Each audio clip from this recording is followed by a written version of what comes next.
We are about to talk about the second test we just took on the periodic table trends.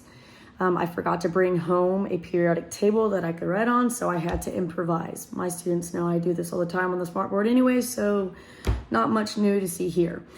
I do want to review some of the things that you guys need to be able to do prior to taking a test. Okay, notice I have no notes here. I know I've been teaching for a long time, so I have this stuff memorized, but the way you get better at this stuff is practice writing it, practice writing it, practice writing it. And you will eventually be able to brain dump without actually referencing your notes. So I'm trying to teach you guys the process of how you can memorize these important facts in order to be successful on your test.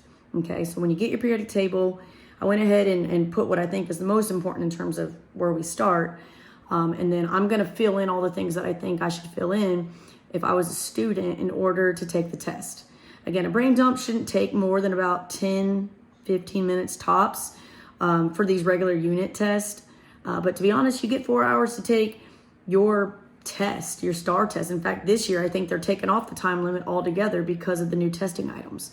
So with that being said, take an hour if you want. I mean, that's probably not necessary, but know that you won't have a time restraint on the actual STAR test. So brain dump everything you can brain dump. Now for this unit test, I'm only gonna brain dump what we test you on for time's sake. I'm not gonna go back into the atomic structure. I just wanna focus on periodic table today.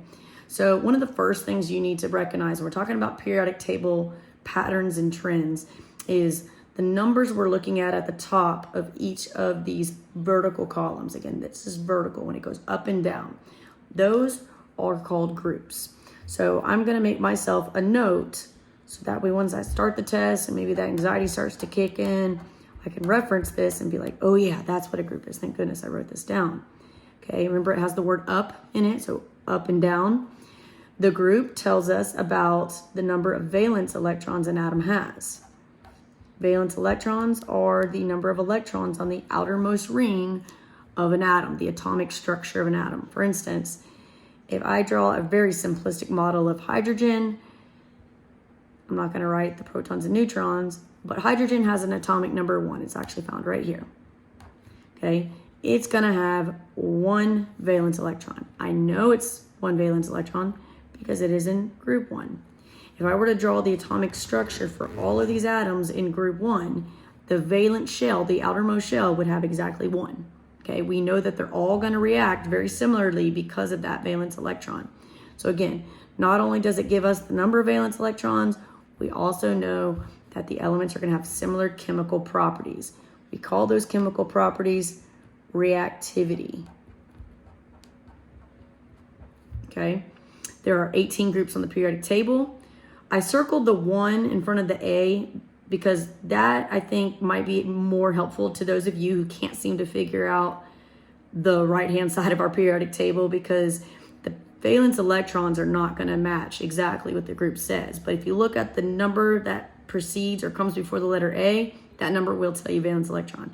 1A, 1 valence electron, all of these atoms. 2A, 2 valence electrons in all of the atoms of these elements in group 2. We do not talk about group 3 through 12 in terms of reactivity because they do not follow any particular pattern. Okay, group 13, I'm going to circle the 3A. 13 elements in group 13 have 3 valence electrons. So again, if I circle the number that precedes the letter A, then I know I can figure out the number of valence electrons without even drawing a Bohr model. And if I were to look at these 3 through 12, instead of seeing A, you're going to see B. So it says 3B, 4B, all of that. We're not even going to worry about that because, again, that doesn't help us when it comes to the periodic trends, including the reactivity. So we have our groups labeled. Then we have these numbers on the side. These numbers represent the row, the horizontal row that goes across the periodic table. Those are called periods. Tell us the number of energy rings containing electrons. Okay, So if I know exactly what element I am trying to draw, it's actually pretty easy if I know what group it's in and what period it's in. For instance, I believe this right here is beryllium, atomic number 4, okay? And I confirmed that is beryllium. So beryllium is in period 2. If I were to draw a model of beryllium, and again, I wouldn't necessarily recommend y'all brain dump these different models. This is just for my explaining. I'm gonna draw the first ring because I know it's in period 2. It has to have the first ring filled. The first ring can hold 2 electrons. The second ring can hold up to 8, but in this case, I only need 2 valence electrons according to the group. So I'm gonna draw another ring. 1, 2. If it had 8, we could call this a stable atom. But since it doesn't have 8 valence electrons, it is reactive. In fact, the less valence electrons you have, the more reactive the atom will be, okay? So the most reactive group on the periodic table is actually group 1 because they only have 1 valence electron.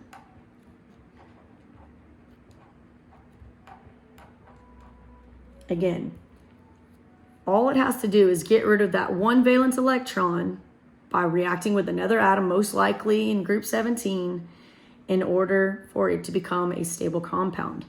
That's why they're highly reactive. Again, the lower the valence electrons, the more reactive. I say that, but I'm actually going to contradict myself in a second. We're talking specifically metals. Once we get to non-metals, it kind of goes the opposite way. So let's go ahead and talk about that. If we have 2 valence electrons, we know that this one is more reactive. This one's less reactive because it has more valence electrons. Group 13 has 3, which is even less reactive. Group 14 has 4. Okay, the reason it's more or less reactive is the number of electrons an atom needs to either get rid of or gain in order for it to fulfill the octet rule, which is 2 electrons in the first and only ring if it's a valence shell. If it has 2 rings, the valence shell needs to have 8, and if it has 3 rings, the valence shell needs to have 8 as well, hence octet. Okay, so I can get rid of this one if I bond with another atom, and then I will be a stable compound. Okay, if I get rid of 2 things, it takes a little bit more effort, so it's still reactive, it just becomes less. So again, the more electrons I have to do something with, the less reactive the atom is. So when we get to group 15, I have 5 valence electrons. That means I need 3 more in order to become stable. So I would have to react with something to gain 3 more electrons to become stable. Group 16, 6 valence electrons. I would have to react with something to gain 2 more electrons to become stable. In group 17, same idea, except for this time it's only 1. So like I said, the less electrons you have, or valence electrons you have, the more reactive. I should have said the less electrons you need to fulfill the octet rule, the more reactive you are. I can get rid of 1, I can get rid of 2, I can get rid of 3 and 4. But once I get to 15, 16, 17, I can gain 3, I can gain 2, I can gain 1. So group 17 is also highly reactive. And I'm going to call that most reactive.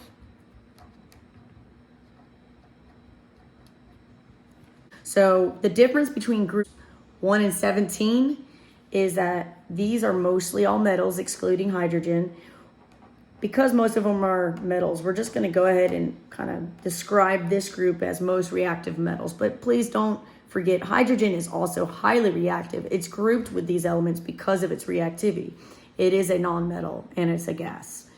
Okay, over here, we're going to have 1 metalloid, and then we might even have a metal or another metalloid down here. Again, this is kind of a new element territory, so I'm a little unsure. But what I do know is that most of the atoms in group 17 are nonmetals. So we're going to go ahead and put most reactive nonmetals. okay? There's only one group on the periodic table that is stable, one group that doesn't react because it already is fulfilled by the octet rule. That is group 18. Group 18 is stable. We can say it is the least reactive. The family name, noble gases. And all of them are gases at room temperature. Okay, so we've identified our most reactive nonmetals. Our most reactive metals are stable elements, group 18, which happen to be nonmetals. They are gases. We also need to understand the pattern that actually occurs. We kind of talked about it. I said as you go from group 1 to group 14, excluding 3 through 12, because remember, they don't play by the same rules. The reactivity is actually going to decrease. So again, I like to write that on my brain dump to remind me that pattern. Reactivity decreases.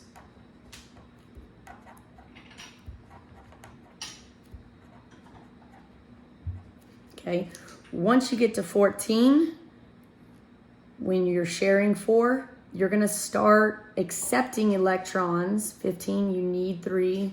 16, you need 2. 17, you need 1. Again, it's starting to require less electrons to hit that stable compound situation, which makes it actually more reactive the closer you get back to being stable. Less electrons, more reactivity. So this reactivity increases again. And I'm just going to write increases. Understand that that is reactivity that I am speaking of. Okay, and notice I stopped at 17. Please do not take it all the way to 18, or else you will accidentally think 18 is reactive. 18 is not reactive. Okay, so in terms of reactivity, I think we're set. We need to know our metals, nonmetals, and metalloids. So I'm going to start with the metalloids, which sit on the zigzag line. There are 7. And since I don't have my periodic table in front of me, I'm not going to tell you which ones they are. But what I do know is that there's going to be 5 along the zigzag. Perfect little diagonal. Then I need to take a mental note. Al is a metal. Don't forget, that's a metal. A lot of people end up throwing that into the metalloids, and they're not. It is not. But this one sitting underneath that second element in the zigzag, that is a metalloid, and the one right next to it. Y'all may recall over here, this is polonium, and that is considered a metal or metalloid depending on who you talk to. But we're going to keep it as polonium as a metal, okay? So those are your metalloids. And again, you want to label them, and you want to include a description of their physical properties. Metalloids, not much to it. These elements can contain properties both from the metals and the nonmetals, depending on which element we're speaking of. All metalloids, I believe, are solids. So again, they can kind of take on properties of both, depending on which one. But we describe them all as semiconductors. Okay, so please remember that semiconductors means they can conduct electricity and heat, just semi, kind of, sort of, not well, but not super poorly either. Everything to the left of the stair step, excluding atomic number 1, which is hydrogen, would be considered your metals. Hydrogen is a nonmetal. It is a gas. Remember, I group it with group 1 based on its reactivity, not its physical properties. So I'm going to label my metals. And again, there's a little bit more physical properties to remember and know when it comes to metals. Some words that we forget often: ductile. Ductile means that it can be drawn into wire. Malleable means it can be bent or hammered into sheets. Luster, it is shiny or has some degree of shininess. These typically are good conductors.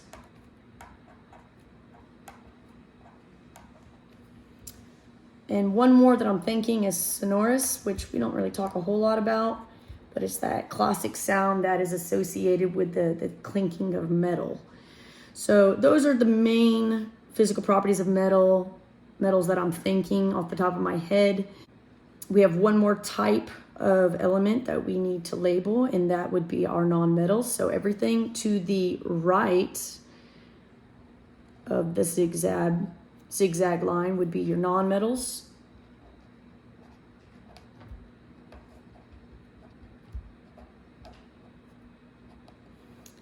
Nonmetals, a lot of misconceptions here. If it's a nonmetal, does not mean it's a gas. We do know our noble gases are gases, but we do have a few elements in here that are solids at room temperature. We also have a liquid element, bromine, which is about right here, which is also a liquid at room temperature. So nonmetals can exist in all three states depending on the element you're looking at. So the physical properties don't necessarily apply to all, but these are the general physical properties that you're going to encounter. Brittle, which means it can break easily.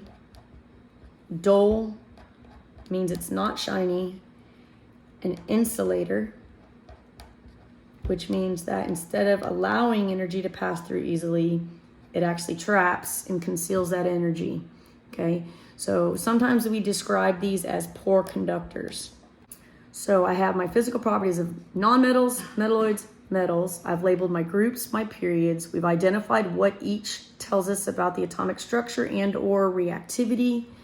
We understand the periodic table trend that reactivity decreases from group 1. If I'm looking at any one period, it decreases from group 1 to group 14, excluding groups 3 through 12. This does not include them. And then it increases again from group 14 to 17. Group 18 is stable. One more pattern I want to discuss is the atomic number. This should be self-explanatory, but I know some people are still struggling. The atomic numbers go from left to right, top to bottom, and starting with 1. Hydrogen's 1, helium's 2, lithium is 3, beryllium is 4, boron is 5, and etc. Okay, so they increase left to right, top to bottom by 1. That also means that if you're looking at any one period, the valence electrons increase by 1. Okay. The masses, the number that you could find below each of the symbols, those also increase left to right, top to bottom. There are a few discrepancies in terms of them being flipped, where you might have a slightly higher mass to the left of another element, but most of the time it is in increasing order as you go across a period. Okay, so that should cover it all in terms of brain dump. Now you're going to use this to take your test, use this as a tool to alleviate some of that anxiety that you may experience. Okay, so we're going to look at 10 of the most missed questions according to our non-enriched populations. And across the board, we were all struggling to get these questions correct. So I wanted to go ahead and highlight these questions and make sure that we all understand how to use our brain dump in order to properly answer these. So let's go with the first question, which is item number 2. Which element has chemical properties that are most similar to the chemical properties of silicon, which is Si? We talked about on the brain dump that the group, the vertical columns, tell us the number of valence electrons, and those valence electrons determine the reactivity for elements. If an element is in the same group as another element, they have similar chemical properties or a similar reactivity. So we need to look at an actual periodic table. So I went ahead and pulled one up here, and silicon is right here. Silicon is in group number 14 or 4A, and it should have similar properties with carbon, germanium, tin, lead, and Fl. So we're going to go back to our test and see which one of those is available to select. We have arsenic, aluminum, germanium, and boron. I think it's germanium, so I'm going to click that. It does require you to go back and forth, guys, between your reference materials and your test. Please don't get lazy, okay? It said boron. That's a different group, so it's not boron. It's not aluminum either because it's in a different group. there's germanium in the exact same group. So germanium is going to be the correct answer for this particular item. Okay, the next item we're going to look at is item number 4. A few properties that make lead, or PB, a great material for fishing weights include that lead doesn't rust. It's malleable and very dense. Which other element is most likely malleable? So if we go to our periodic table that we brain dumped on, we're going to look for that word malleable. I wrote it here underneath our metals. That's a physical property of metals. So what we want to do is eliminate anything that's not a metal. That's our starting point. Hydrogen's right here. It's a gas, and it is not malleable because it's not a solid and it's not a metal. Sulfur is a non-metal, so it can't be malleable. Zinc right here, which is close to the metalloids, but it's not a metalloid. This is actually a metal, so that could be our answer. Oh, here's tellurium. It is, oh goodness, it is a metalloid. So again, you might not recognize all of the items on a test. For instance, it doesn't rust. I didn't really tell you much about rust yet because that's going to be when we get into chemical reactions. But metals do rust. So whether you know that or not is not important right now because you do know the word malleable and you know it belongs to the metals. So anything that's not a metal would not be our answer because again, we're looking for which one is most likely malleable. So the correct answer for this would be zinc. Item number 8. According to the periodic table trends, which of the following nonmetals is the least chemically reactive? This was a tough question. In fact, I think I did this for the warm-up a few days after the test, but I'm going to go over it again here. When we're looking for reactivity and which one's the most and the least, the first thing we need to pay attention to is what did we brain dump, assuming we brain dump correctly. When I ask for least reactive, y'all should automatically tune your eyes to group 18. These are the least reactive. They are not reactive. In fact, they are stable. Fluorine and carbon, hydrogen and oxygen, none of those elements are found in group 18. Okay, so again, you do need to reference your periodic table to figure this out. So that leaves us with all the other groups, and we know every other group on the periodic table is reactive to some degree. So remember when we were talking about reactivity, the less you have to share or the less you have to gain or lose in terms of electrons, the more reactive you are. So 17 elements in group 17, they need 1 valence electron. These are actually highly reactive, group 17. So if you look at your periodic table, any elements in group 17 would be what we're not looking for. And I do believe we saw fluorine in group 17. So the answer cannot be fluorine. And then hydrogen is in group 1, which again is also highly reactive. So that can't be the answer either. So oxygen is in group 16, which means it has 6 valence electrons. It needs to gain 2 more electrons to become a stable compound. Whereas carbon has 4 valence electrons. It needs 4 to share with another element or atom to make a stable compound. It is further away by needing 4 as opposed to the 2 needed by oxygen. The least reactive would be the one furthest away from achieving that octet rule, which would be any element in group 14. Carbon is the only element listed there in group 14. So if you have to pick the least reactive of the reactive, then you need to pick something in group 14 if 18 is not available. Group 18 is not available. Item 10, use the Bohr models below to answer the following question. So before I even look at the question, y'all should be like thinking, oh my goodness, okay, first of all, what's the identity? If I were to ask you the identity, remember, if I don't give you any protons, and I don't give you the symbol for what element this is, then we assume it's a neutral atom, and you could count literally all the electrons, and that should be equal to your atomic number. which then you could find the identity on the periodic table, okay? Luckily, it's not asking for identity. I just wanted to remind you of that, okay? Second thing you should be thinking is outermost energy ring. That is really important. That determines whether or not these atoms are going to be reactive. And you need to recall the octet rule. If an atom only has one ring, then that first ring needs to have 2 valence electrons. All of these atoms have 2 or more rings.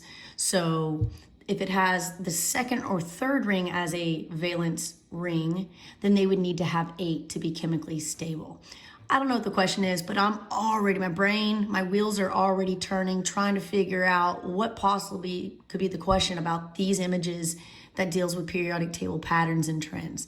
Again, it's good to kind of analyze the graphic before you read the question. And here we are. Which atom is the least reactive? Now remember, least reactive, we should automatically reference our periodic table. Wait a minute. Group 18, and they are stable. They have 8 valence electrons. So I know it has to have 8 valence electrons to be the least. Now, if 8's not available, then we have to kind of see what's left. But let's go ahead and count them out. I see this first atom here, so I'm going to start with this one. 1, 2, 3, 4, 5, 6, 7, 8. Ooh, atom 3 is not reactive. Is there any others? 1, 2, 3, 4, 5, 6. Atom 1 is reactive. 1, 2, 3. Atom 2 is reactive. 1, 2, 3, 4, 5, 6. Atom 4 is reactive. So the least reactive would be the one with the 8 valence electrons. Atom 3 is our answer. Item number 21. Use the hypothetical periodic table below to answer the following question. Again, this is a periodic table, looks just like the real thing, except we didn't give you any of the element symbols. It kind of looks like my brain dump. I plug in random letters to represent just different elements. These are not chemical symbols. They're just there to represent that location on the periodic table. So you have to use what you know about the periodic table to answer the question. Which element would be unlikely to form a compound? You should recall that a compound is the chemical bond between 2 different types of elements. It can be more than 2, but it's got to be at least 2 different elements, like H2O or CO2, carbon dioxide. So this one requires you to think a little bit because I didn't teach this directly. But what you should know is if it's reactive, it can form a compound. If it's not reactive, it will not. So looking at this, I'm looking for something that will not create a compound, something that is not reactive. Again, reactivity exists pretty much everywhere except for group 18. Again, this is a pattern. We should be able to figure this out. The only option here is letter R. So letter R is going to be the one that's unlikely to form a compound. We did this one for a warm-up, actually, a few days after the test. This is item number 26. In a comparison of metals to non-metals in the same period, metals tend to.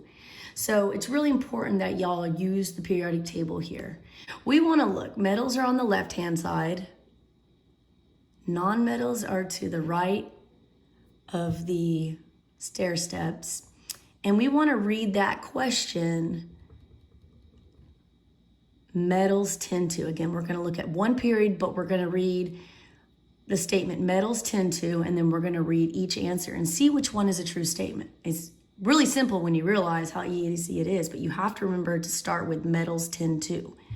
Metals tend to have more valence electrons. So we know that valence electrons can be determined by the group. So the metals, in this case, have 1 and 2 valence electrons. As you go, notice as you get to your non-metals, the valence electrons become 6, 7, and 8. So is it true to say metals tend to have more valence electrons compared to non-metals? That would be an inaccurate statement because the non-metals had the highest number of valence electrons. Okay? In a comparison of metals to non-metals, metals tend to have higher atomic numbers. So again, let's look. Do our metals have higher atomic numbers than our nonmetals? Again, nonmetals are looking like they have higher atomic numbers. Therefore, that cannot be our answer. Okay?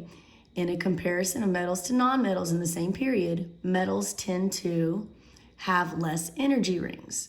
Now, you do need to remember that energy rings are determined by the period. So if they're in the same period, could the metals have more energy rings than the nonmetals? The answer is false. No, they cannot. They're all going to have the same number of energy rings. Which leaves us to our last option. In a comparison of metals to nonmetals in the same period, metals tend to have a lower atomic mass. So again, if we look at our metals, atomic mass 6.9, 9.1, what's happening to that mass as we approach our nonmetals? 10.81, 12.0, 14. They're actually increasing. So that's what it's stating, is they tend to have a lower mass. So that would be the only true statement in terms of periodic table trends. Item number 27. A scientist investigates a sample of an element. The element is solid, malleable, dull, and a poor conductor of electricity. Based on this information, the element could not be a member of which group on the periodic table? If I'm giving you some physical properties, it's probably best to figure out what it most likely is before we answer what it isn't, okay? So it is a solid, it's malleable, but it's dull and a poor conductor. If you pay attention, we have metals that are malleable, non-metals that say poor conductors, and dull.